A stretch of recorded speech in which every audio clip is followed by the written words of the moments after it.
Welcome back to Giant Monster Games. We are playing some budget Death and Taxes today. And what do I think of this opening again? We don't have any planes, which, I mean, we have a lot of other really good stuff. We just don't have any planes, which means we can't technically play any of it. I don't really want to keep it because literally if we blow up... No, we cannot keep this. We cannot keep it. I was super tempted to, yes, super tempted to keep it, but I don't think we possibly can. This isn't any better. This is, I don't think it's any worse, mind you, but I don't think it's any better. We're going to keep it. Hopefully we have something relevant on top.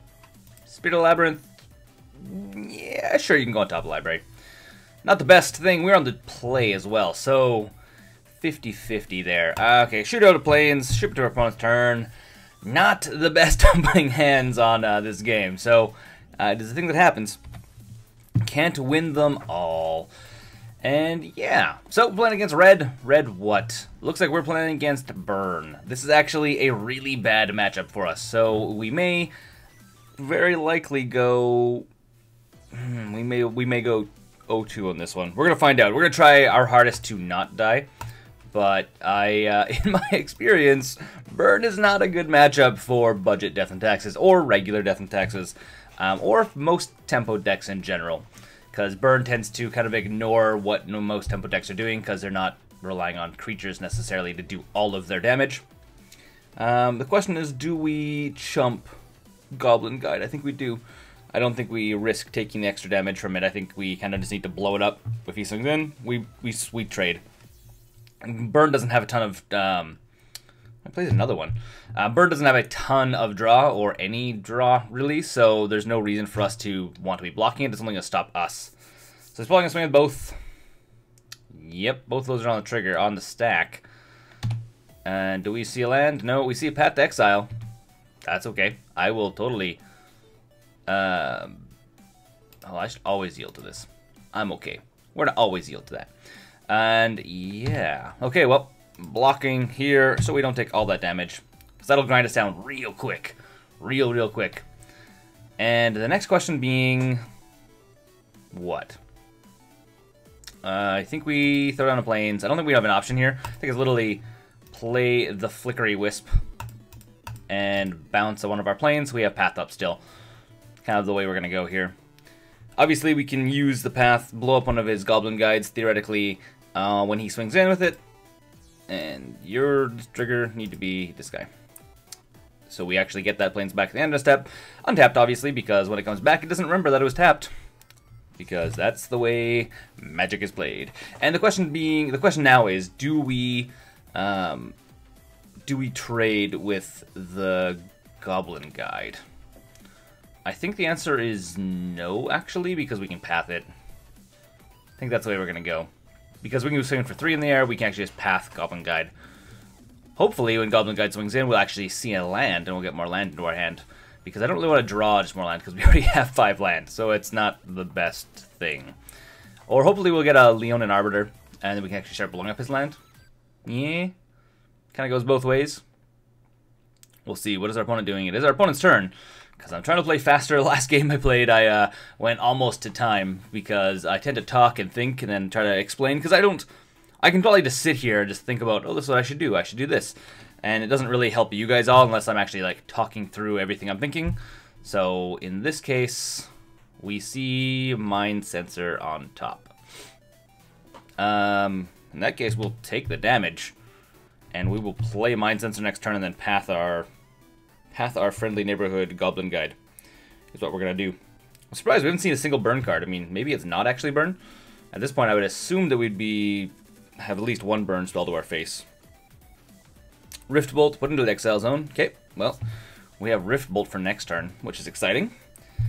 And I think what we do is we play down the Ghost Quarter. We swing in with Flickerwisp. When he attacks in, we will probably flash an Aven Mindcensor path. Yeah, I think that's what we're going to do. Okay, so go to combat, swing for 3. Swing in for 3.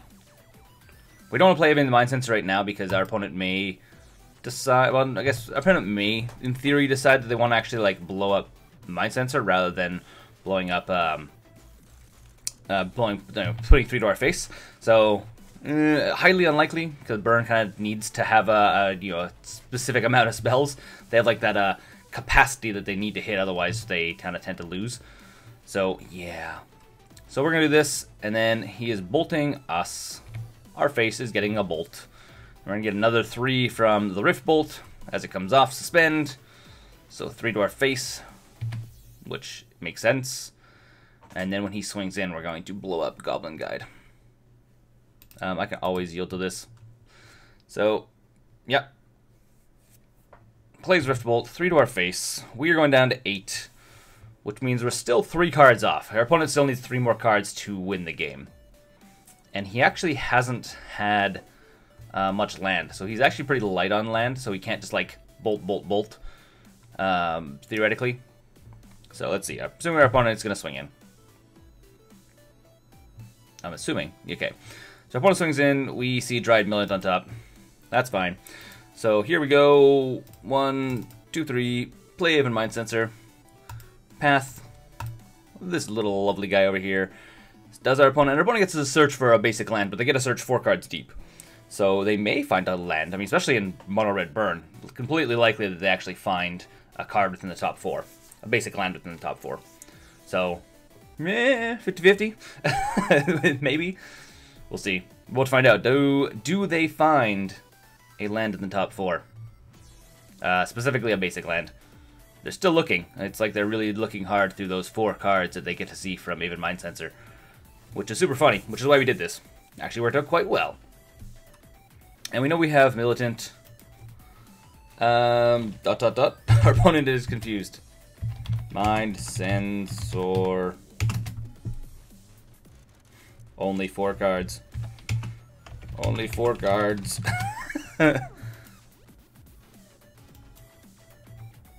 Okay. Apparently our opponent is running into a bug. I'm not really sure. Oh, no. The game literally told him, you have no basic lands in your top. Oh, okay. Yeah, okay. So our opponent was definitely having a hard time, like, what is going on? Why can I only see 4 cards? Why does it say I don't have any any lands in my top 4? Because Aven Mindcensor, he didn't realize what was going on. Which is fine for us. I'm okay. It's okay, opponent. You're doing just fine. Okay. At this point, we can toss down a Dryad Militant,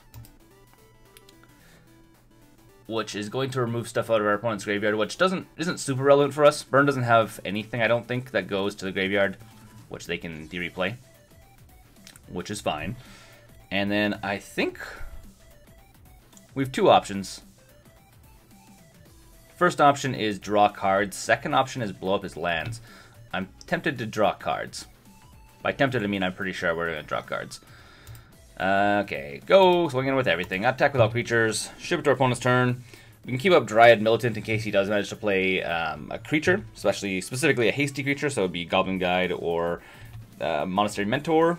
Not Monastery Mentor. Oh my god, Monastery Swiftspear. I was like, oh my god, I can't remember the name of that card. Swiftspear. So we'll hold it up in case we do have something. Obviously, we can swing in. He can't block anyways. And our opponent is doing what? He's going to Searing Blaze the Flickerwisp. Which, yeah, you know, we don't really have an option. We kind of need to take the damage. Our opponent said he's playing very badly at this moment. That's super funny.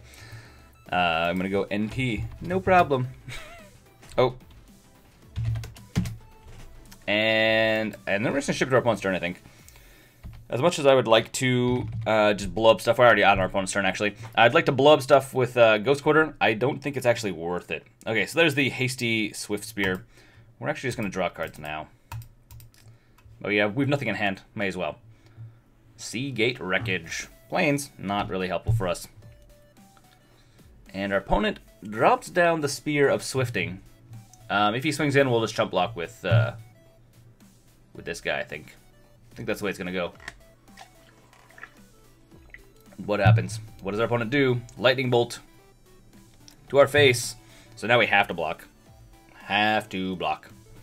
Which is fine. which is fine. The house is on fire, but everything is fine. So we trade. We don't trade. We lose. We lose a card. They do not. And Leonin Arbiter. I think this is the way we go. So we go Leonin Arbiter. Just like this. And then we blow up both of his lands. That should be enough to make our opponent either lose their mind or concede the match. Do it right now. And time to do the other one. And there goes Sea Gate Wreckage. But there goes the other one. So our opponent has no land. And the question is, do I swing in with both things or do I hold up? I think I need to swing in. Opponent says, nice combo. I'm assuming our opponent hasn't really played against Death and Taxes before. So swinging for 2. If our opponent gets a land and a bolt and can swing in for 4, sure. If not, we're going to see. We're going to see. Because they need to be able to get a land in order to actually... Yep, opponent scoops it. We're going to the sideboard. Okay, we're playing against Burn. We have cards specifically for dealing with Burn. Specifically, Burrenton Forge-Tender and Kor Firewalker are our cards that we use against Burn. I think also Sunlance is also really good because we need to be able to get rid of some of his fast, hasty creatures, and doing 1 damage to do that is actually pretty good. Nothing else is really worth it. Realistically, Spirit of Labyrinth can come out. Pull 2 of them out. A single Restoration Angel, maybe 2 extra Restoration Angels can come out because we're not racing at this point. Or we're racing, theoretically, with Burn. So Restoration Angel is a little bit slow from what we really want. And Path is fine, Inspector is fine, Dryad Militant. Dryad Militant, we can actually lose the 2 Dryad Militants. They are 2-1, but again, these are better protection from red. Okay, shoot it back. That's what we're doing. And going into Game 2, we are up 1-0. And for an opening hand, this looks good. Very good, actually. Keep this opening hand. Like, really keep this opening hand. This is fantastic. See what our opponent decides. Sorry, drinking water there. Our opponent decides to put a Rift Bolt into the Exile zone, as in suspending it, which is fine by us. So we're going to go Plains, ship it to our opponent's turn again. No. Stop that. I almost skipped through our turn. We have a play for first turn. I'm not playing Path of Exile, obviously. Definitely not playing Path of Exile on our opponents, or we're not playing Path of Exile for sure until we have a Leonin Arbiter out. Because we want to be able to make our opponent not get an extra land, because Bird doesn't play a ton of lands, and I'd rather not give them a couple extra lands because we have the ability to blow up their lands again. Which is a good way of dealing with Burn, making it so they can only play 1 spell each turn, or making it so they just have less access to more mana. As soon as Burn has enough lands, they don't care. They can play whatever they want. They can probably dump their entire hand. And we don't want that. What costs 2? I'm assuming... Oh, actually, removing stuff from graveyards actually is not bad. Searing Blaze. Because if he should, in theory, have Grim Lavamancer in his deck as well. Theoretically, probably has a 1 or 2 of. So that's Exile... I think it's Exile a card from a graveyard. Exile instant sorcery from a graveyard. Deal 1 damage to...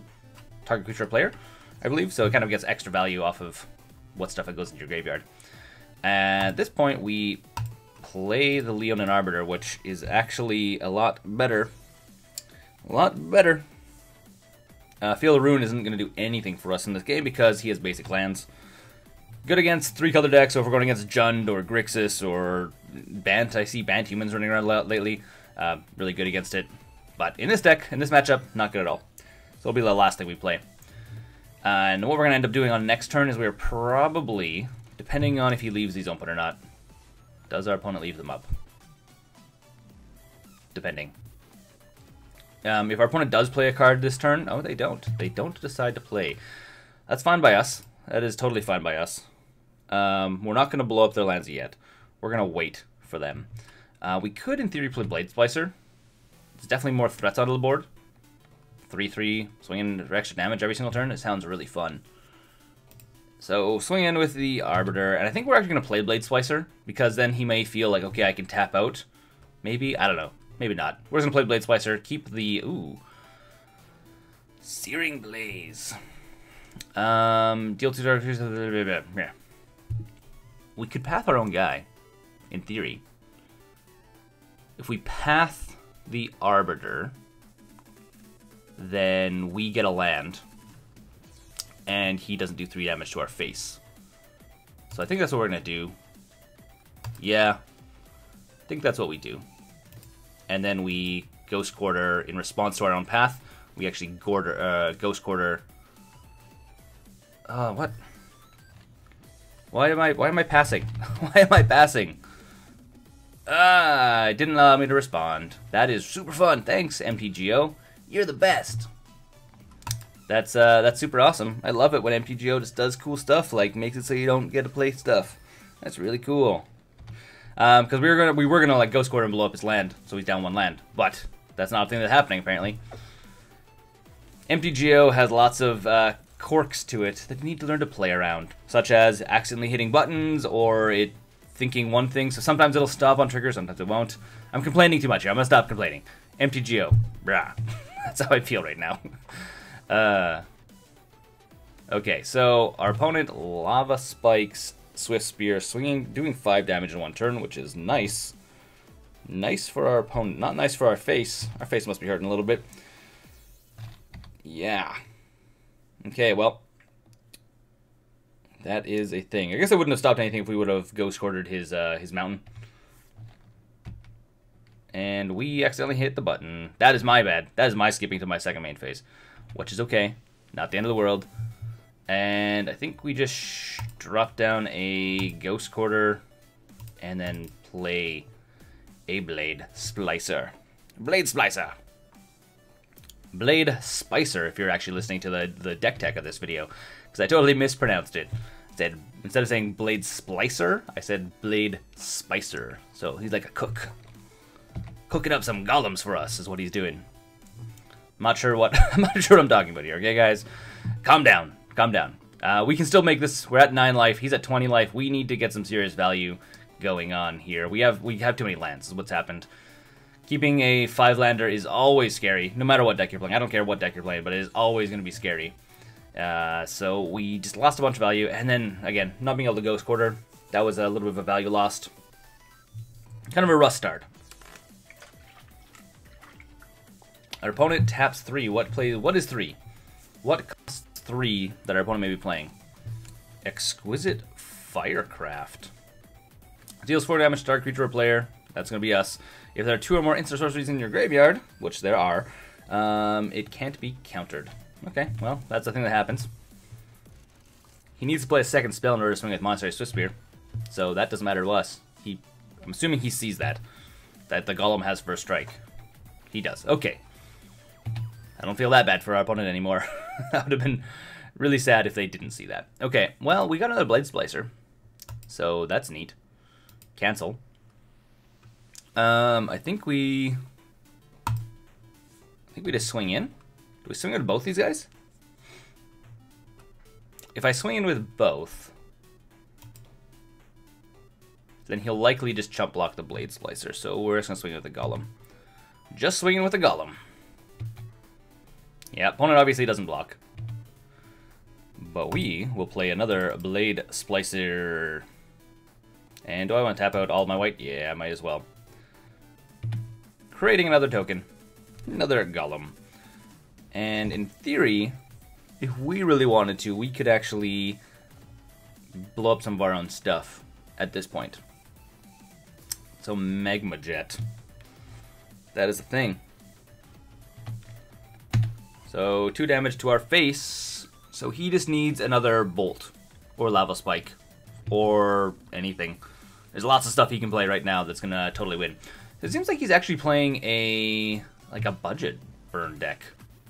There's not been very many expensive cards. Like Goblin Guide was like an expensive card, but most everything else we've seen for the most part has been within a reasonable budget. I mean, your budget burn deck, like a good budget burn deck, is still going to be in the $80 range.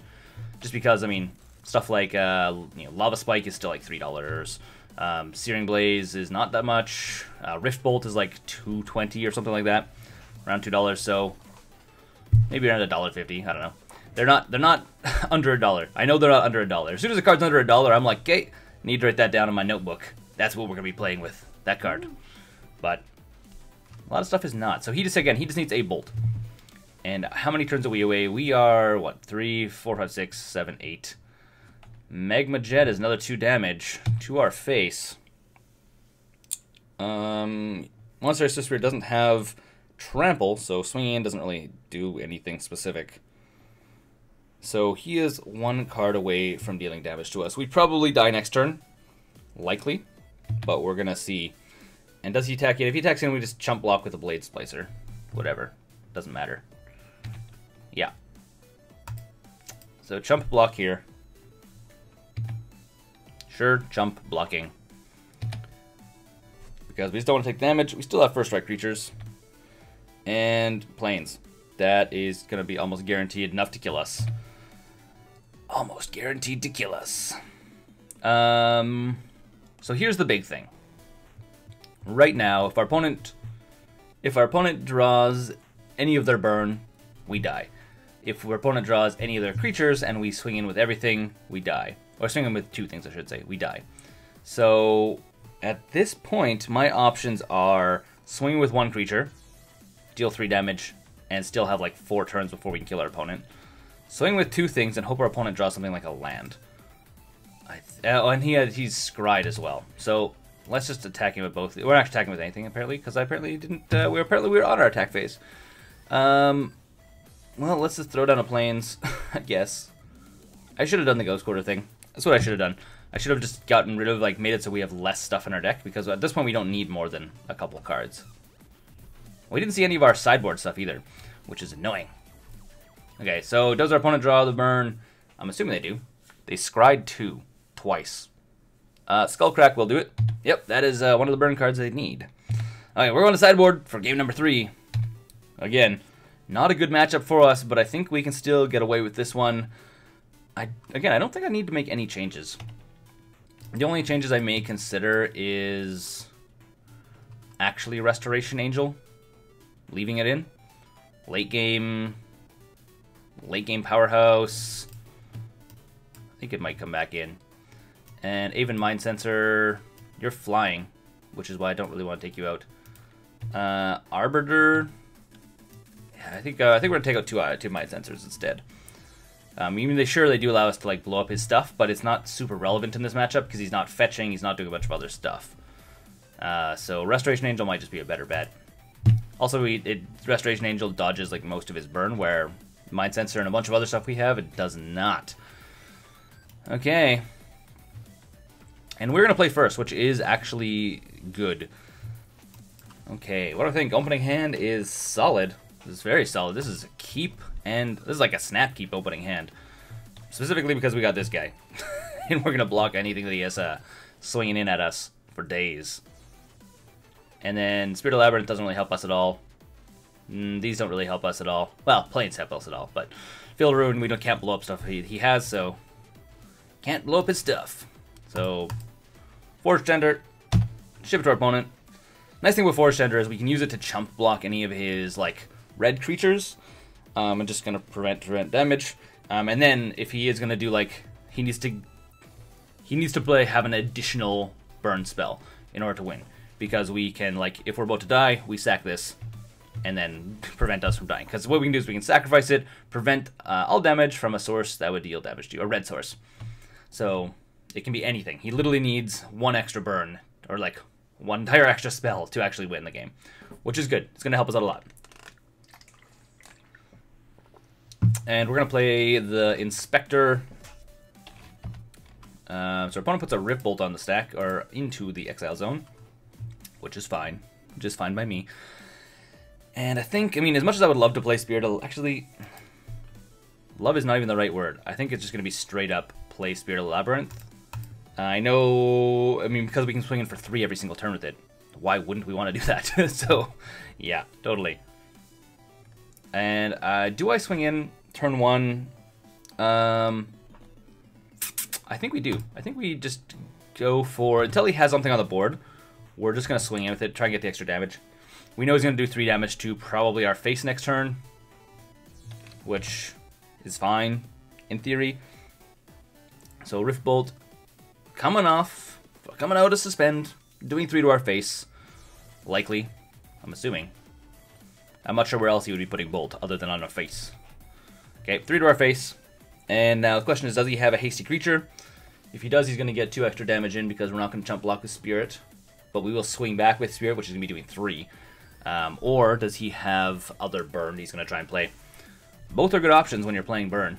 Burn is literally everything goes to face. That's one thing I've never explained, actually. If you're playing against burn, you need to realize that burn is always going to go to face when and where possible. Almost never, unless it's something that's stopping you from doing whatever. Unless it's like something that's stopping you, burn will always go to face. So Rift Bolt obviously could have blown up Spirit of Labyrinth, or it can blow up any other creatures we haven't played, but he's 99% of the time going to go to face because he needs to get to the critical mass of killing you. So even if you have creatures that are going to swing and do damage on the board, likely going to still just swing, or likely just go to face. So something to know about burn. You can kind of predict that. It's like their burn players are pre-programmed to just burn face, not burn creatures. So you can kind of get away with like, play this creature, probably going to survive. Where normally I would be like, I'll play this and then probably going to die. That's not necessarily Spirit of Labyrinth. I mean, Spirit of Labyrinth isn't like a kill on sight kind of card, where Leonin Arbiter is kind of a kill on sight kind of card. So there's the hasty creature we were talking about. Does he swing in? I'm assuming he... No, he doesn't. Very interesting. Very interesting, actually. Okay, well, I think what we do is we swing in. We could just path his Swift Spear, swing for 3. Swing for 4, actually. That seems pretty fun. I like that line of play. So, pathing Swift Spear. Opponent does get a land, which is fine. Not the best way of, not the best thing for us to, do. Or like not the funnest thing, I should say. And then we will swing, and I think we actually play Thraben Inspector still. I think that's actually what we do. So we're gonna Ghost Quarter, probably just our Field of Ruins, and then get another Plains, and then play Thraben Inspector, I think. Do I want to do that? Nah, I don't think I want to do that, actually. Originally I was thinking that's actually a good line of play, but I think actually keeping extra land in case we get something bigger is probably good. Alright, 3 to our face. Opponent is going for it. Opponent is going for it. Now, opponent has 4 cards in hand. That is still a lot of gas for a burn player. We can still, again, if we are in a pinch, we can still path whatever he plays. If he plays like a Goblin Guide or plays a Monetary Swift Spear. Not too concerned, actually. Rift Bolt goes to the Exile Zone. I'm not really too concerned if he does play any like Swift Spear or Monastery Mentor. I'm not really too concerned if he plays either of those. Okay. Field of Ruin again. Well, that's no fun. So, we'll play the Field of Ruin. We're going to play the Thraben Inspector. Should have done this on second main phase. Not the end of the world. Not the end of the world at all. We get our artifact, which we can crack on our opponent's turn, which is totally fine. Totally fine. And now we're swinging for 3. Swinging for 3. Attack with all. There you go. And then we still have Path Up, which is nice. And our opponent taps 2. What is he playing? Searing Blaze? Searing Blaze on the Labyrinth. So that's going to do... Meh. Do I want to... Does this prevent all damage that was done to me, right? Prevent all damage for red sorcerers would deal this turn. No, just deal in general. So in theory, we could actually counter the Searing Blaze with our Forge-Tender. That does get into like risky territory, but I'm not actually opposed to it. Do I do that? Do I do that? Because we're swinging in for 3 every single turn. I think we do it. Sacrifice. And we prevent damage from the Searing Blaze, which means we hit our opponent for 3, which is good. And we still have path, so we can still path whatever our opponent decides he's going to play. And then on our turn, our opponent's turn, we're actually going to crack the clue as well, ideally. So the question with the Rift Bolt is he should go to face, but he may blow up the Spirit of Labyrinth because it's swinging for 3 each turn. Like, in theory, we have a Lightning Bolt every single turn if we want. Yeah, it goes to face. Just fine. So the nice thing about Searing Blaze as well is when it kills something, it deals 3 damage to that creature's controller. So that's why our opponent wants to play Searing Blaze to blow up our creatures, because it deals damage to us as well. It's, again, another burn card that gets rid of creatures rather than just burning stuff. Okay, so our opponent is skipping through combat, goes to his end step. We now crack the clue. Feel the ruins here. Do we still want a Ghost Quarter? I think at this point we actually do want a Ghost Quarter. Blowing up Field Ruin, yes, we're going to go get a Plains. Which is fine. We're doing it because we don't want to draw into more land. We have enough land, we need to draw into more relevant stuff. Which is fine. We still draw into land. Well, that is the thing that happens. And we go like this, and then we swing in for 4. We're racing our opponent at this point. This is literally all we're doing. We're just racing our opponent. Again, our opponent has 4 cards. Scary. Super scary. At this point, if he has a Searing Blaze, we lose whatever he decides to Searing Blaze. Which is completely possible. And the answer is no. No Searing Blaze. Okay, well, that's the thing. It's a thing that happens. If our opponent does have Triple Bolt, our opponent wins. Just for the record. Oh, Shard Volley. That's fun. Skullcrack. And does our opponent have 2 more? 2 more! That's all our opponent needs. This is dangerous territory at this point. Very, very dangerous territory. And looks like our opponent just skips through their turn. We draw another Plains. Super fun. Super fun for us. Super fun is not the right word. I should have actually... I could have considered doing the Ghost Quarter thing again. I may do it on our opponent's turn. End step. Okay. We swing for another 4. So our opponent needs to kill us this turn. So our opponent needs to have double damage. So Skullcrack is 3. 1 more burn card, which is super duper likely. Super likely. Maybe I should have played the long game. Maybe I should have used the Forge-Tender actually to not save our spirit. But again, we're playing the race game with against burn. Oh, Searing Blaze. That's annoying. So we have to path. Have to path our own guy. Otherwise, we're going to take 3 damage from Searing Blaze. Oh, hold on. Did he have a land enter the battlefield? Hold on. It'll do 1 damage to us. Yes. So we saved ourselves a turn. Theoretically. Second, blow Plains. Yes, we're going to get another land. I would like to draw into something relevant. Really relevant next turn. And our opponent... Oh. Hold on. Control, Searing Blaze deals 3 damage to that player and 3 damage to that creature. Oh. Hold on. How can this still go off if it doesn't have a creature to target? Oh, because it's target creature and target player. Okay, so it still is targeting us. I thought this was wrong. I thought this was...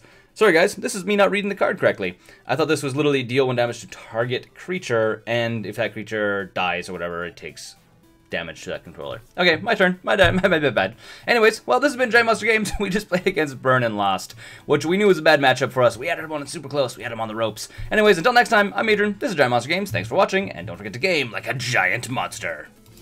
Thanks for watching the videos here on Giant Monster Games. If you want to support the channel directly, we now have a Patreon page which you can go and become part of the broader Giant Monster Games community. Additionally, if you want to see some other awesome videos, you can click right here or right here.